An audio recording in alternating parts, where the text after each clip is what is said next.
Welcome back to episode 18 of the Cyber Queens Live, and happy International Women's Day to all of our fellow women in cyber and queens out there, and our allies. Thank you so much for being an ally if you are one.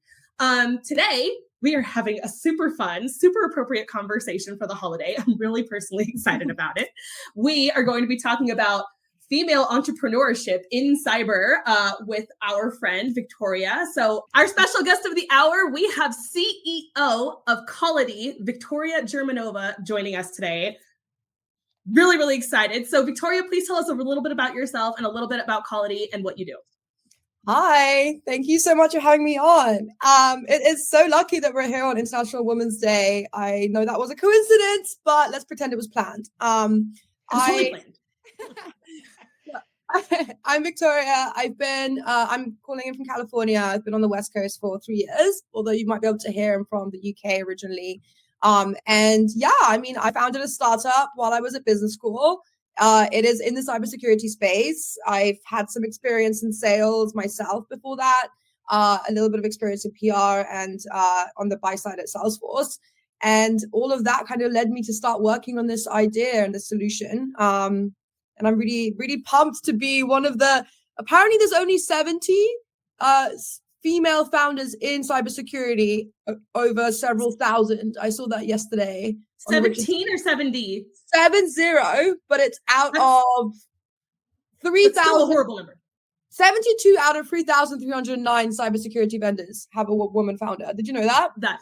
That is still horrible. So it is. We need to get that number up. Bad. Yeah. Well, we are so grateful you're one of the 72. And okay, I've never heard the story. So Victoria and I have chatted a couple times just about various things. We kind of got thrown into each other's orbits. I think through Danny Wolf, right? If I'm recalling correctly. Yes. Danny's just knows everything. Fabulous. So so I've never gotten the story. So Callity, so you started it while you were still in school. Where did the idea come from for the business? And tell us a little bit about what the business does. Yeah. Yes. So it really began in COVID. It was one of the silver linings of COVID for me is that I took some time out of business school, where I was at Stanford, to basically wait out the pandemic and not be cooped up in a dorm room doing virtual class and paying a lot of money for, Zoom MBA. So I took a year out and I worked in the industry for a bit longer, which was really good because at that point in time, I had no idea what I was doing in my life. But then with like a year in the industry, I got some experiences that basically prepared me to come back to school and start a company. So I spent the first part of that year at Salesforce. I was on the customer success group team with Jim Roth and Madhav Thattai, both amazing bosses and mentors of mine to this day. And we were basically helping Salesforce through this sort of cultural commercial shift that Jim Roth was really pushing forward, which is, we cannot build everything ourselves. Salesforce used to want to build everything in-house, like not M&A, would buy out companies, but actually becoming a vendor that served Salesforce as a seller. Like that was really, really hard to do. There's a lot of red tape around that. So we wanted to make that process happen better for sort of innovative entrepreneurial startups that could serve Salesforce as a supplier. And so we were trying to find ways to cut around that red tape, basically. And I was part of that buying motion, bringing vendors in at Salesforce. Quickly realized that it's really, really frustrating when you spend all this time on the buy side, getting the right people in the room. Salesforce is a globally distributed organization and everyone works 9 to 5, just lots of different time zones. So I, as like chief of staff, would spend weeks trying to get the right people in the room for a vendor pitch. And then the vendor would pitch, and then we'd find out in the call that, hey, like they don't solve the problem we thought they solved, or their pricing is well out of whack versus our budget, or hey, they can't even demo. We've got all this effort and time together, and they haven't even got a sales engineer on the call. They're not ready to demo. They're trying to qualify us. Erica, I know you're on the sales side, so I'm sure some of this is... Erica's probably dying inside to chime in. She's like, get it. I'm sure you would never do this to Salesforce, but never. But we did experience that, and it was frustrating and it was painful, and it sort of made me think about why why is it so hard to figure out the basic information about a vendor before you go and take the call, right? Why can't we just put that information in an email or a database or something like that? I then went and did the director of sales role. So I played both sides. I'm a double crossing agent. I've been in the shoes of a director of sales at a MarTech company selling into companies like Salesforce. And I was tasked with generating new business.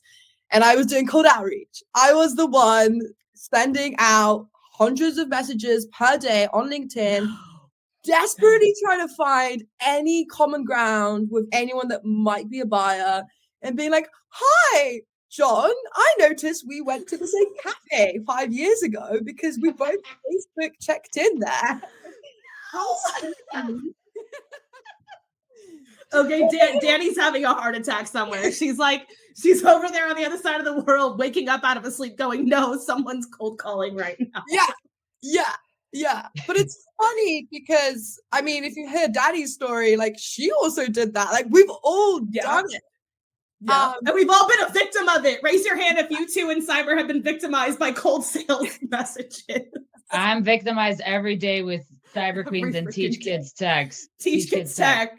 I told you, I sent Erica a screenshot. Like my first day I threw it up, I had like 60 new emails and I'm like, wow, they wasted no time at all. Nope. Like this email is brand new. And I'm CRO, so I manage the revenue for Teach Kids Tech, and I cannot tell you how bad it is.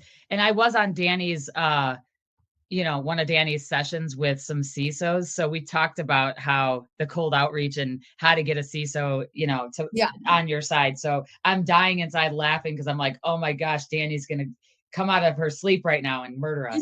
I have a one-on-one with her right after this podcast. So she's going to take I'm pretty sure. And just today, it's funny, you guys tagged me in this podcast thing and like immediately I got inbound from someone saying, Benjamin, we've looked at your profile and we think you'd be great on our podcast. And I'm like, no, sorry. They don't even look at your name. Who that? Like, it's International Women's Day and you've called me Benjamin and you're called Harry. You're like, I'm double insulted now to add insult to injury. Yeah. But that's why, by the way, everybody, little PSA, that's why I have a little emoji in front of my first name on LinkedIn. That way, if someone's using a bot or they're scripting out, pulling someone's first name from their profile and cold DMing people, it will pull the emoji in with it but if you've typed it out, you'll leave the emoji off. Obviously, you're not going to be like, hi, flag Maril Vernon. Like, so that's one of the things I do to know if someone is bot spamming me or if someone took the time to actually type out my name and write me a message. Small PSA. Okay, but anyway, so Vica, so you're in the trenches, you're doing that. Yes, yeah. So I'm doing that, and I'm like, okay, I thought am I allowed to swear on this? No, please don't. I have to edit it out. We have to edit it out. Hot. I thought I was going to be so good. I thought I was going to be the best salesperson in the world. I thought I had all these connections, fancy schools, like all this careful personalization. And then 3 weeks into the job, I'm like looking at my stats and it's like, okay, 8% took my LinkedIn request. 3% are interacting with me, 1.5 or whatever are going into a meeting, are turning into a meeting. And I brought that to my CEO and I was like, I'm so sorry. I suck. I'm the worst. I shouldn't be doing this. And he looked at my data, my numbers and was like, this is really good. You're twice as good as the other guy right now. So just realizing that you get a pat on the back for like 8%, 6%, 4% conversion. That's better than industry average. And that's seen as, the baptism of fire. That's just how it goes. That's how you do sales. That's how you learn. But what about the other 92% or 94%, 96%? Like that's noise that you're throwing out into this big black hole of the LinkedIn universe. You're hurting your brand, maybe, right? You're pissing people off. You're throwing pissing people off. Bad juju. I don't like it. It felt very, very wrong and very broken that the entire industry has just decided that this is how this works. And you know what? I know Erica's dying to chime in, but mine is short, so I'm going to go first. first. So I was only in sales for a short time. Actually, where I got my exposure to cyber was like doing IT recruiting, so like technical recruiting, and I didn't know what I was doing, right? I would just cold call candidates and be like, hi, they want .NET. Do you have that? I didn't even know what I was talking about. But they told us super toxic advice. They were like, we just want you to go out on LinkedIn, Google anyone's profile with like these skills and keywords and just start mass adding people. You better go from 200 to over 1,000 connections overnight. That's what we want to see. And I'm like, right, I'm going to do it. And I did it because that's what I was told to do. But I'm like, that was such toxic advice. I went back when I restarted and unadded all those people, deleted my old Twitter and like started over. I was like, no, I'm not keeping the non-value ads up in here. Okay, Erica, your turn. I cannot tell you how much I hate the sales process right now and how broken it is. That's how I ended up on a 3-part series with Danny and some CISOs and another salesperson. So I'm very interested because if you get, a customer's attention and then you don't flip them because of something I supposedly didn't do, or if it doesn't turn into an opportunity, we are basically hung by a string. Like you're not going to have a job if you don't convert these into opportunities and then into deals. So I am going to keep quiet for right now because I'm boiling inside. My face is getting red because I'm like, this is my daily life still to this day. I want to know how your company was born. Erica's triggered. Okay. Triggered. So you realize we're getting the wrong people in the room. You're like, your budget is not a match for your product. This sucks. Yeah. This is broken. This sucks for both sides. Everyone's angry. It's B2B. Go ahead. Hold on. I will tell you that I know where you're going with this, but it just proves that the people that tell me I'm wrong, the way that we need to sell and how we need to change and how the sales process is broken, mostly men have told me this in my career, that I don't know what I'm doing and I need to sit the heck down and just shut up and do the way that they want it done. I hope that you have a company that is basically proving that what I've been screaming for years, proving me wrong. Wait for the truth bomb. Wait for the truth bomb. Let's see. No, I think we could provide that, Erica. And I feel a huge amount of pressure to do that. Felt all this pain, felt all this emotion. It's rare in B2B to really feel rage, right? To see rage and to see like misery, but that really is just both sides of the coin and with this problem. And that was right when I was coming back into Stanford to finish business school. And that environment is just so entrepreneurial. Like you're surrounded by people starting companies, you're surrounded by people like classes, entrepreneurs, instructors. And so I kind of had that mindset of, okay, here's this big ass problem. Why don't I see what we can do to fix it, right? Like what would a change need to look like? And we started with first principles, i.e.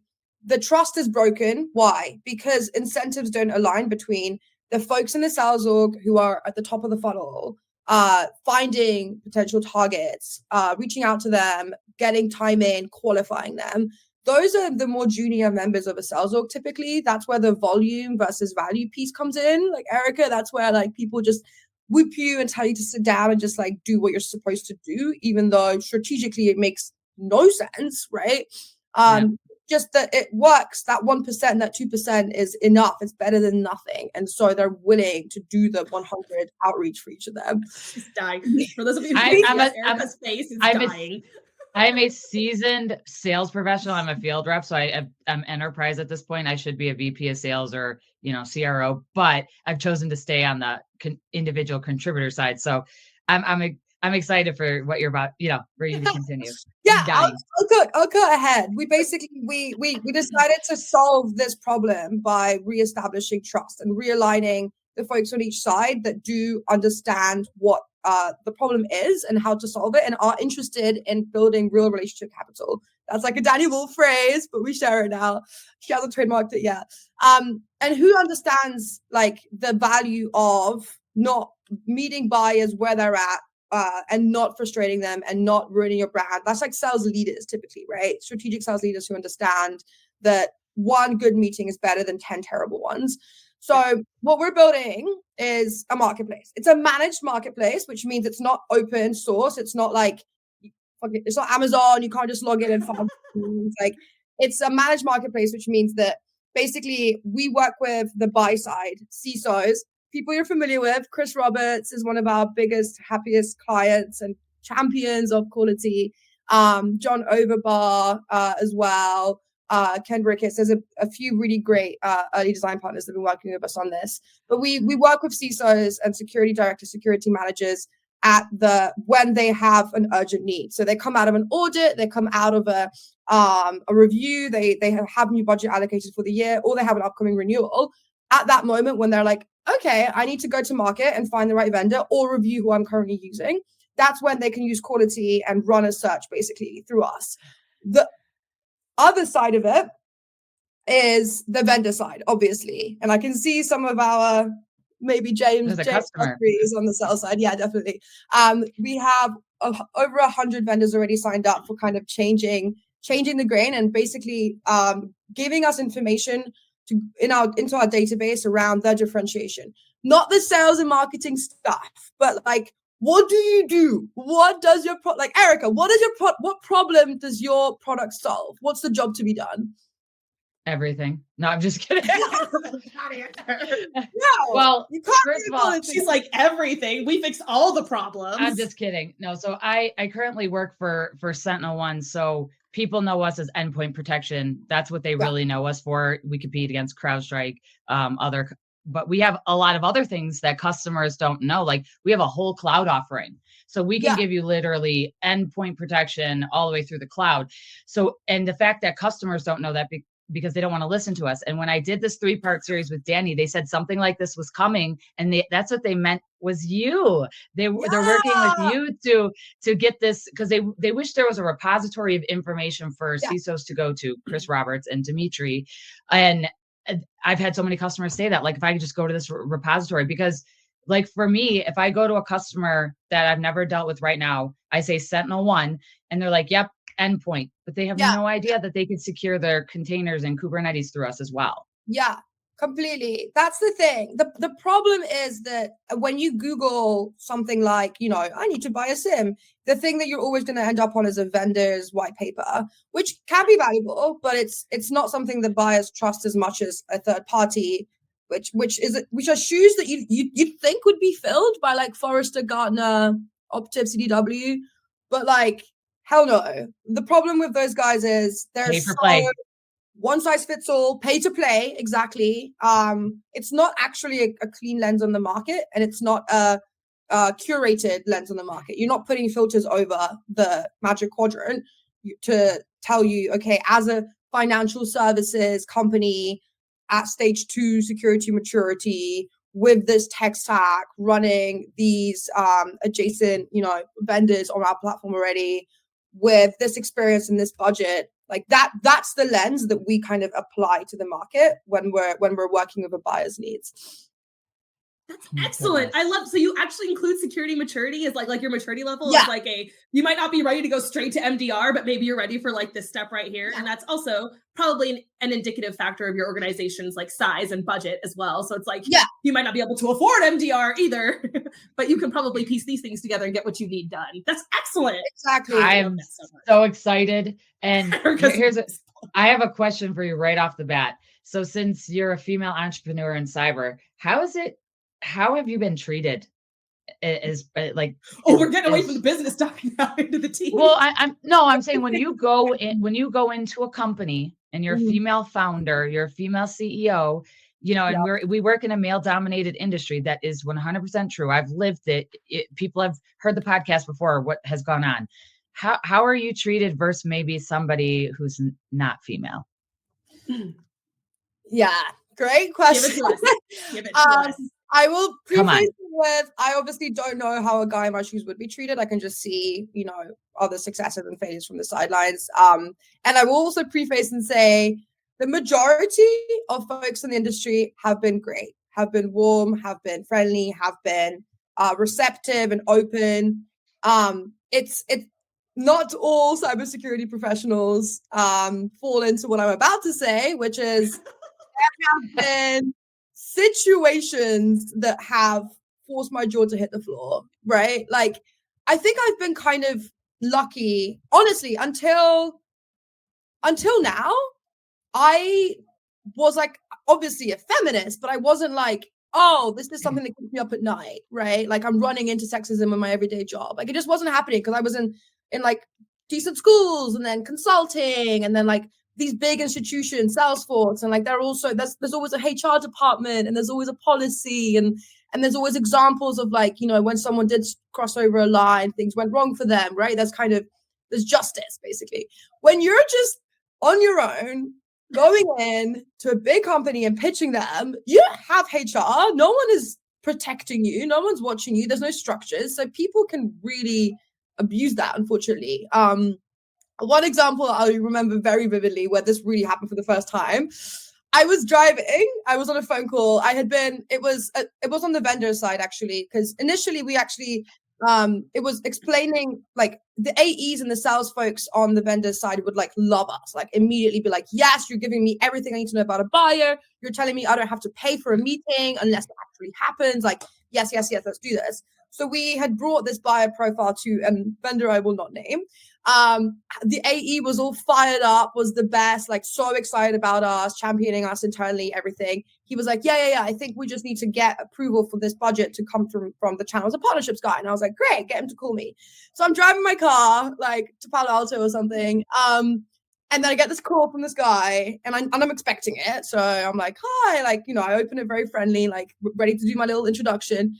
He doesn't introduce himself, doesn't ask me anything about an overview. He just goes, Victoria, okay, I'm just going to say this out of the bat. We're not going to pay you for this. Like, just so you know, like, I appreciate what you're doing as a woman trying to make it on your own, but we're a pretty big international company. I don't know if you know, we're like $1 billion international company. And if you're going to try and serve us, you're going to need to accept that some things won't go your way. We're not going to pay you for this meeting. And I was like, my foot like went down on the accelerator. And we're not going to dox this vendor. I mean, I would love to, but we don't have to. No, business is precious. Protect it. But I mean, ooh, dang. I don't want to dox the vendor because the AE was great. The head of sales was great. But this dude, who it turns out, by the way, he was giving me so much shit on this call. And then, so much stuff on this call. And then towards the end of the call, he's like, oh, by the way, this budget wouldn't fall under me anyway. Like, I just took the call because I heard about it on Slack. Like, I'm not the decision maker here. This other person is. And I was like, so not only does my opinion not affect this decision at all, I'm just going to give you my unsolicited opinion on how you're doing your job. Yeah. No introduction. No preamble. Just I saw this PDF on Slack and I decided to jump in and tell you how you're going to fail and how you're not going to get paid and how you're going to have shame on him. Right. Shame. It was bad. I one time sat down in a meeting and someone immediately opened and it was obviously a gentleman and he goes, listen, sweetheart. And I was like, I didn't hear anything you said after that. I told him later, I was like, by the way, when you open up like that, you are automatically turning off anyone who you're aiming that comment at or who is an ally of that person because you have now just isolated yourself as being an idiot. Yeah. Sweetheart, I am not your sweetheart. And even if I was available, you wouldn't even make the cut, dude. Yeah. I'm curious if you guys have like experienced this on the conference floor as well. It's really, we had a conference booth at Tel Aviv, Israel, Cybersecurity last month, and people kept like assuming I was like a booth girl. Booth babe. And then asking to like speak to the CEO. And I'd be like, hi. Hello. I'm here. Absolutely. It happens every freaking conference because there are companies that actually hire women that don't even work for them because they're hot so they can attract attention, which is totally sexist, by the way, but it works. So yes, it happens. Even walking around the conference, people thought that I worked at the hotel. Yes, I got that twice. People coming up to me and asking me for like the toilets. I'm like, I don't know. I don't work here. And they're like, I don't work here. Don't? I mean... Yeah, we've all told horror stories about conferences. Like someone dead stopped me because of how like I was just in a pink suit and was like, what do you do? Are you here for the conference? I was like, yeah, I totally am. And he goes, oh, like, what do you do? And I was like, I'm a red teamer. And he goes, no, you're not. And I was like, yes, I am. And he goes, no, you're not. There's no way you look like that. And you're a red teamer. And I was like, Oh, be humble. Is this real life or am I being punked? This is someone someone I know is around here, right? You handled that like a badass because you told me the story on the phone. You should finish the story because you tell them what you did, Maril. Tell them what you did. My friends were like, just leave it alone. He's not worth it. Like, you don't even know this guy. And I was like, no, you know what? This is an opportunity. This is a learning opportunity. And I educated him very sternly, but very diplomatically on exactly how incorrect his assumptions were and how he is not to assume who people are and what they can do based on how they're dressed and how I can look however I want and be however capable I want. They are not mutually exclusive. And we walked away and ended that conversation. And I was like, I hope you do better in the future. And he actually went and found me on LinkedIn and messaged me like the next day because DEF CON was still happening. And he was like, I just wanted to say, I'm so sorry for my comments. Thank you so much for like taking the time to talk to me. And like, he's like, I promise to do better. I don't know what I was thinking. And I'm like, yeah, me either, but good. I'm glad to see you turn over a new leaf. I am like, my problem is my reaction to anything like that is just rage, like rage, like very masculine, aggressive, like fury. Like it's not like I can't like put like I'm not very good at responding. I'm not very good at calming the situation down. I'm just like I just start talking over them, which sometimes they respond to well because they're like, oh damn. But like then I'm like, am I just playing this stupid game where I'm like trying to be more male? Like why can't I just be myself? Yeah, female. Yeah. It's like they demand that we meet them on their level in order for them to respect us. But then the second we do meet them on their level, like Erica's mentioned 1,000 times, we're that overly assertive, abrasive female. And it's like, she just needs to learn to control herself. Dudes would never talk like that to each other. It's like, you would never talk to a dude the way you speak to us either. So it's a two-way street. Communication is. Well, and I think it's Amanda. She said she gets the dumb blonde assumption. Totally happens for me. My hair is purple and then it goes to blonde because I tone it purple.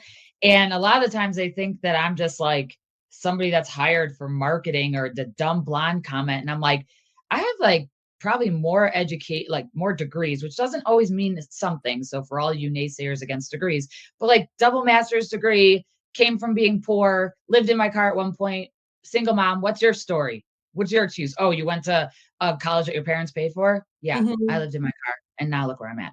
So it's like, and if I'm too aggressive, I get talked to and I need to control myself.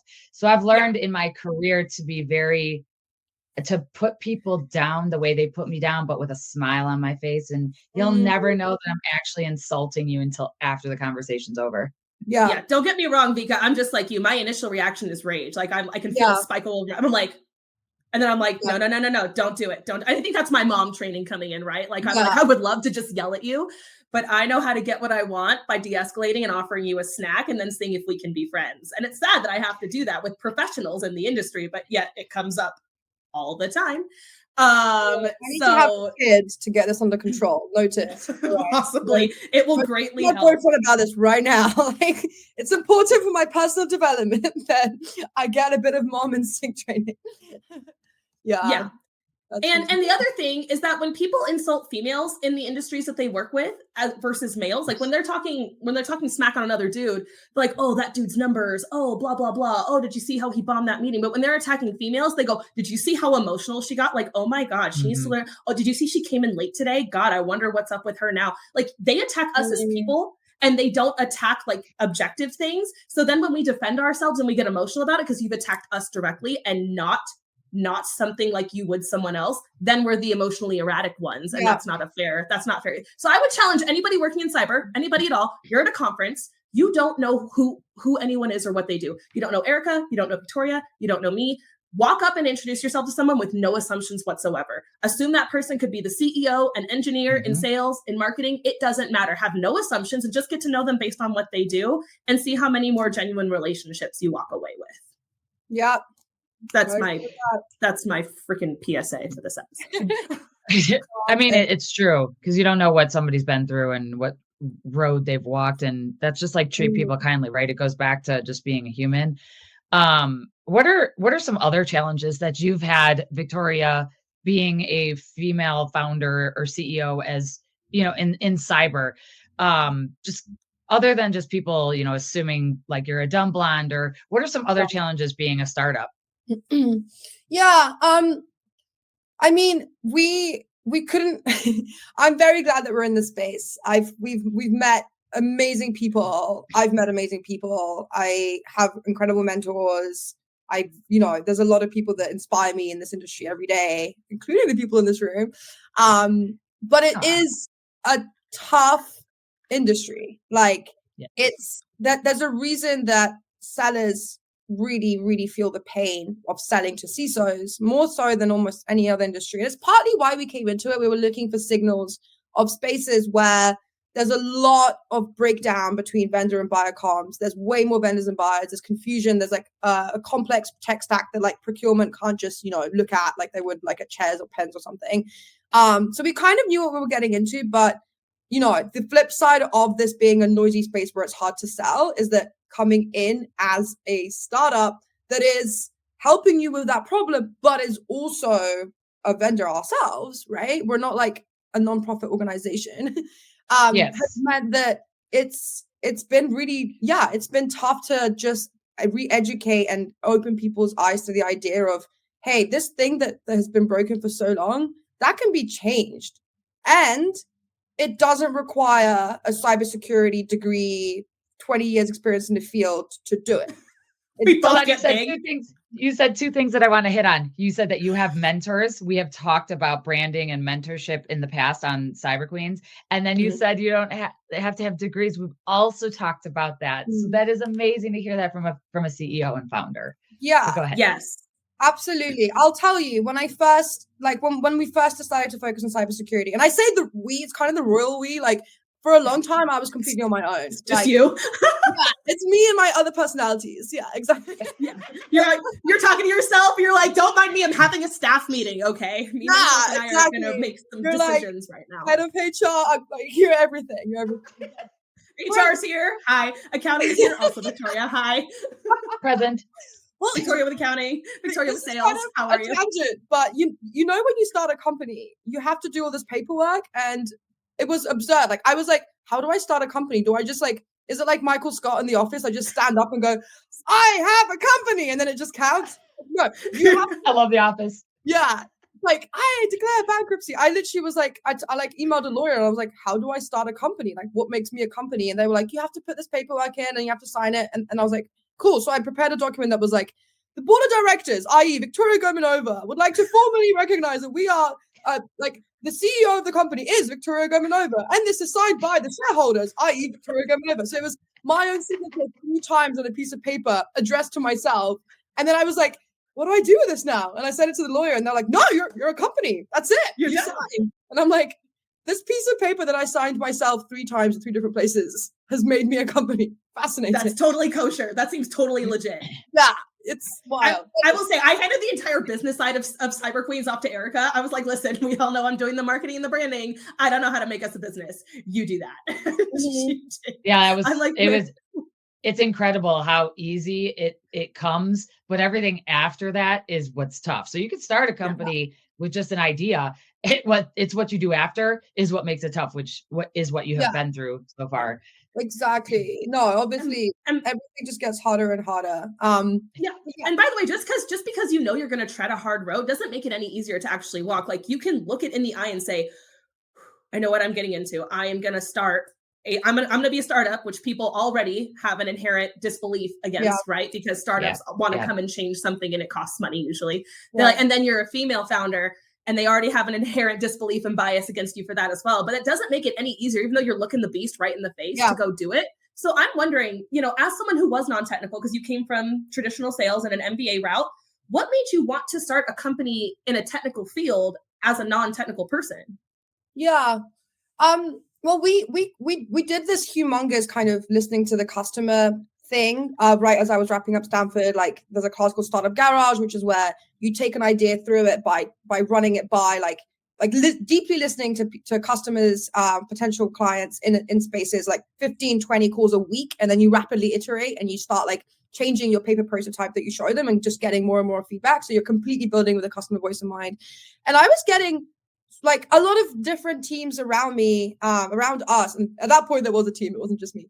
At that point, a lot of folks were realizing their problem space was like not that hot, actually. Like it wasn't that much of a problem, or the solution wasn't really landing, or whatever it was. Like, whereas we kind of just got more and more and more conviction, and more people telling us like, yeah, this is very broken. Yeah, if you can fix this, that would be amazing. And yeah, this kind of idea could work really well. And I would participate in that. What we got a lot of this validation, and then we also did the scan of industries, and then cybersecurity, fintech, and healthcare was coming up as the industries where buyers were most frustrated and most willing to contribute to a solution. So it felt like everything was pointing towards us going into one of those spaces. Cybersecurity has, a macro-resistant budget, something that doesn't, you can't really stop spending on security during a downturn. There were a bunch of reasons why that felt like the best space to go into, especially, as well, because CISOs unlock a lot of other industries as well. Everything runs through a CISO when you're buying like DevOps or infra or data purchase as well. So there were all these flags that were telling me like, you are onto something huge. This is the place where you should do it. And then the one thing holding me back was, but I'm not technical. It was like this tiny little voice. And I started doing a Coursera like night course on cybersecurity for a while, because I just felt like I had to make up for that absence, for that like lack. And it was so deeply technical. I was like scratching my head at it. And you don't have time as a CEO anyway, right? Like you just don't have time to do night school, basically. Like you can do a lot of stuff, but you're not going to be able to pick up a whole ass degree on the side. But then I started doing the work and like doing vendor sourcing for our first clients, running around, doing research, understanding what they wanted, doing the research, running around a conference with like a questionnaire and trying to fit it in. And delivered that back to the buyers. And they were like, this is great. This would have taken me ages. Yeah, you're asking the right questions. And I just suddenly realized like, it's not like the only thing holding me back is my fear. The only thing. If you put the work in and you have strong beliefs held up by weak assumptions, which means you're willing to change your position as new information comes in, and you have conviction, like you can do it, you can solve it, you can hack anything, you can fix anything. And that was the big like corner I had to go around, was like, stop just creating reasons not to do something when everything else is pointing to you being at the right place at the right time in the right industry. So you just stop standing in your own way. Yeah. When somebody says I'm not technical, that doesn't mean that you won't realize that you're not that you're technical coming into cyber. So a lot of people hold themselves back coming into this field because they think that they can't do it. Yeah. I found that I was technical over the years being a salesperson. You know what I mean? Yeah. And I'm like, I could go be a CISO right now. I just don't have the credentials. And one of the questions I get the most is like, how did you rise so far so quickly? Because I've made a lot of professional progress in a very small amount of time, especially for this industry. And I'm like, honestly, it was because I never had that fear. I never had that about myself. I was like, listen, I don't know this today, but I know my capabilities and I know my aptitude. And if you give me a week, I will know that thing better than I did today. And if you give me a month, I will be a full-on expert in that thing. Yeah. So no matter what it is you give me, no matter what it is I don't know, it won't persist. And you know, I will learn it and I will take it and I will improve upon it. So I had that faith in myself and my willingness to go in and honestly look stupid because I was non-technical. Yeah. I was like, your expectation's already as low as it can go. I can go nowhere but up. So, I mean, be stupid as long as I have to. But then I took that time to learn. And I was just like, I wasn't afraid of that part. So I think it just shows that, like, the second you got out of your own way, I was never standing in my own way. Like, you can really be your own best or worst, the best friend or worst enemy when it comes to what you're capable of. All right. This is already a 40-minute episode. We don't want to go forever, although I would love to. I'm having so much fun. I could talk to you all day. Loving it. But I do want to ask one more question. One more key question before we do takeaways. So what advice I want to hear about the learning curve of kind of exposing yourself to technical things, because I think Victoria's story shows that to work in tech, you don't have to be a technical person, but being a little technically inclined, kind of like speaking a foreign language, like going to France and trying to speak French, it will help. And it will help us respect where you're coming from and know your position and know how much we have to tailor things down. But like, tell us about that learning curve, kind of bringing yourself up to speed a little bit technically. And then what advice do you have for other women outside of our industry or in our industry who might want to start their own business? Yeah. I mean, I think being very conscientious around what you need to be good at to do your job, right? Like Coursera's Introduction to Cybersecurity, very interesting, could have gone really deep into that. I didn't need it to do my job. I was just thinking about doing it to signal to others that I am smart enough to do the job. But like the actual content wasn't what I needed. What I needed was that sales commercial level insight that, Erica's talking about, that actually over time makes you pretty technical, because you just, talking to 15 vendors who do a similar thing, you walk away and you're like, okay, I get the space. Like I can talk intelligently about the different technologies that are employed in endpoint security, for example, or all the different kinds of SIM out there. Like that's a content piece that's actually we're publishing today. Like it's just figure out what you need to be good at, and then do reps, and be willing to ask stupid questions. I did definitely play the whole card of, hey, like I'm not technical. Can you explain this to me like I'm like, like you'd explain to someone who is not quite like I'm 5, but explain it to me knowing that I am not technical. And weirdly enough, that approach actually really helped with what we were doing, which is getting sellers to stop using crazy abbreviations and nonsense terms and just explain like I'm 5, like what does your product actually do? So it played to my strengths in a way to sort of foreground that. And after doing the reps, like anything you do, if you do it enough times, you'll get better at it, and you will learn and you'll expose yourself, like a language, like a hobby, like meditation. So that's one thing I would say, is just don't let fear hold you back. Just do the thing. And I promise you'll be better at it after the 10th rep, after the 20th rep, after the 30th rep.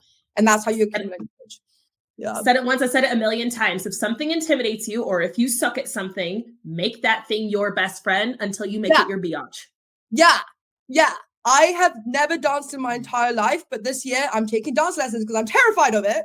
But I want to do it. I want to. Next year you'll be on a dance team. I can't wait to see it. Personally, I'll come out room for you. Dancing with the Stars. And then just quickly on the second question about starting a business. Yeah, mentors. We touched upon this earlier, but mentors. Find people that you are inspired by doing anything adjacent to what you want to achieve. They don't have to be the exact copy of what you're doing. They don't, even if it's just, I like how they present themselves on stage, right? Like Caroline Wong at Cobalt is like my mentor for that. I think she's epic. Love her. She has amazing stage presence. She's so warm, she's so inviting. Like, am I going to end up in her shoes? Probably not. But she's someone that I aspire to, look up to, reached out to, is now an informal advisor because I saw that thing in her that I wanted to emulate. So find people like that. People love being asked to mentor others. It's a real big ego boost to be reached out to and told, you inspire me. Can you help me with XYZ? So even if it's like one call you do every 2 months, like I have those kinds of relationships set up with CEOs in my space, just because you will learn from them. And that will, like, slowly but surely you'll realize that it doesn't take a superwoman, a goddess, like, someone of 200 IQ to start something. It just takes hard work, persistence, and filling out your weaknesses and turning them into strengths. I love that. First of all, I love her too. And if you know her, tell her that I love her, and that so when I speak, I have a ton of enthusiasm and a ton of energy, but I'm kind of like this unrefined, chaotic ball of energy while I'm up there. I kind of just like speak really fast and get it all out at you. But she's so refined and she has so much poise and grace. And I'm like, I want to be like that. So it's inspirational. I was like spellbound when I saw her on stage. Yeah. But mentors, you hear it over and over again in people's journeys. How I got started in pen testing so fast was I had mentors willing to sit down and take the time to hold my hand. And I actually met one of them just in DC last week, who's known me for 4 years, since I literally was like, hi, they just made me a pen tester and I don't even know what that means. Can you help me? And he was like, I was worried for you. When the questions you were asking me, I was worried. I was like, I don't know if she's going to make it, but I'll give you all the resources and you can try. And he was like, I'm really proud to see that, like, you took off and stuff. But mentors, you will do it bigger, better, faster than us because you will benefit from our experience and not make our mistakes. Hopefully. Yeah. Get a mentor. And if you're not mentoring somebody, mentor somebody. You don't need to pay mentors. You don't need to be apologetic. Like, they will get a kick out of it. I promise you. Because it doesn't have to, like, something British in me held me back a lot in the beginning around reaching out and asking for something for free. But, read How to Make Friends and Influence People. I love that book. Yeah. You can give people a lot without giving them money or time, by just giving them attention and feeding their ego a little bit. And it's not like a manipulation thing. It's just how people work. Like, they will enjoy imparting wisdom to you. You don't need to feel apologetic for asking for it. Yeah. And if we don't have time, like if I just have too many or I can't like adequately be there, I'll be like, hey, thank you so much. I appreciate it. Don't feel bad for asking. I don't have time to help you, but I have several other people I could recommend. You could always ask them. Like we're willing to help funnel you to someone else. Absolutely. Exactly. Okay. This is going to be a 15-minute episode. Everybody's going to murder us in the comments. So before we do have to start wrapping it up, I do just want to say thank you so much to Victoria for taking the time to be here with us. She is a Beasley CEO. Her company is taking off and doing well. And we're so happy that you took time to hang out with us today. So we're going to go ahead and do final takeaways. We'll wrap it up with one more little summary about Callity. And if you are curious about their services or what they can do for you, you can hit up Victoria in her DMs. I'm just going to pimp her out right now. Hit her up. And if you have questions about anything else, you can hit up me or Erica. So final takeaways for the episode, anything related to entrepreneurship, coming into cyber, being non-technical. What do you ladies have? Erica, I'll tag you first. So I'm going to say, don't be afraid and just try stuff out. Just if you come into cyber and you're like, it's not for me, at least you tried it, or tech at all. At least you tried it, but don't get in your own way. Like Victoria said, I have grown so much as an individual over time. And the last 12 years has been amazing in tech. Find a mentor, reach out and ask people. There are people that will charge you to become, to mentor you, but not everybody charges. So don't be afraid to ask. If you feel like this is too male dominated for you, this is a phenomenal story. Go follow people like Victoria, myself, Maril, who have broken down all of the, we're myth busting right now because you can do it. Just don't give up. And I've said this so many times, we need you. Please come to cyber. We do. Yeah, I completely agree with that. I got this tattoo since becoming a founder. No fear, no fear. Specifically because it was that was holding me back more than anything else. But yeah, what I would add to that is if you're listening and you're at the start of your career, or if you're playing this back and you're at the start of your career, you are so lucky right now. You don't have kids, maybe you don't have maybe a dog or a car or a mortgage. Like, now is the time to take massive risks of your career because you are only answering, I hope, to yourself at this point in your life, right? As you get older, you get more set in the things that you can do with your career, not just because of the things that I mentioned, like personal life developments, but also you take a certain degree, you take a certain job, right? Your options narrow. Whereas while you're younger and you have more options on the table, like, take those risks, like start a company or go and teach yourself something brand new. It becomes harder to change lanes later in life. And I know I'm like 27, so I'm not exactly like, well qualified to give this whole sort of, oh, your life's kind of over advice, but it's still, I have noticed the narrowing of the channels. And I think that I wish people had told me more earlier in life to just go and take more risks and dive into stuff. And I think that's just the key thing for me is don't be, like, things will only get a little harder to pivot into as time goes on. So do it now while you still have all these options on the table. And I always say things will only be hard once. Once you start, it gets less hard, and it just gets less hard the more you do it. Excellent takeaway. So mine is going to be to learn intelligently. Like, Victoria only learned as much technical stuff as she needed to serve as a credibility marker. She didn't go all the way deep. Like, getting a Sec Plus like Erica is, yeah. Like getting certifications like Erica is doing is fantastic, but you don't need it. And honestly, it's like I said, it's used as a credibility marker. Use it to prove that you understand what we, the engineers and the technicians, are going to say back to you. But you don't need to know all of it. That's our job. It's not your job. We can't all do everybody else's jobs, or we would all suck at our own jobs. And then just like, don't try to boil the ocean. So don't try to learn all the things at once. Start somewhere, but start small with a very specific niched thing, and then graduate from there as the thing that you are good at touches other things is going to be my only thing. And you cyber people, stop using acronyms in conversation. Okay, just spell it out. How hard is it to say data loss prevention? How hard is it to say security and incident event management tool? Like, don't use terms other people don't. If you're with your peers and you're in a meeting, you're trying to get stuff done, acronym away. We all know. For people who don't, I mean, when I open up meetings, I say, just let me ask real quick, who here is familiar with this, with red teaming, with methodology, and with military terms? Because in this presentation, there's going to be a lot of military terms. Would anyone like me to stop and explain these things as I'm going, or are we all good enough to proceed? Like 2 seconds, it doesn't hurt. That's my PSA to cyber folks. Yeah. Okay. I am late to another meeting, so I do have to get going. This has been so fun. I have enjoyed this so much. I just want to say once again to all of you women out there, happy International Women's Day. Whatever it is you're doing, whatever it is you're dreaming, keep going and reach out to anyone if you need help. Victoria, one more little wrap-up line about Callity. I want you to use the line that I'll love. keep it very, very short, but jumping off that abbreviations thing, if you're a buyer in this space that is frustrated about the amount of jargon out there and the smoke and mirrors of sales and marketing, talk to us. We can shed a light. We can get things to you when you want them at the right price point with the right vendors in the hat. Completely vendor agnostic approach. We can do that for you very quickly. So please reach out. Vendors, you're welcome to sign up to the database as well. Our whole onboarding is automated now. So you can just get on our website, follow the little form there, and we'll get you in front of buyers. Yep. It's like Airbnb for buyers and Tinder for vendors. Yes. I cannot wait to use it. Yeah. We're building Tinder for vendors seeking buyers and the Airbnb for buyers seeking vendors. Yeah. I love that. I love that. So that should be your tag. Okay. This has been a wonderful episode. Thank you so much. Those of you who came to hang out with us today. We'll be responding to comments. Our DMs are always open. Happy International Women's Day. One more time. This has been another episode of the Cyber Queen. What? Do a Miley Cyrus and buy yourself flowers today. Do it. Yes. Dude, I love that.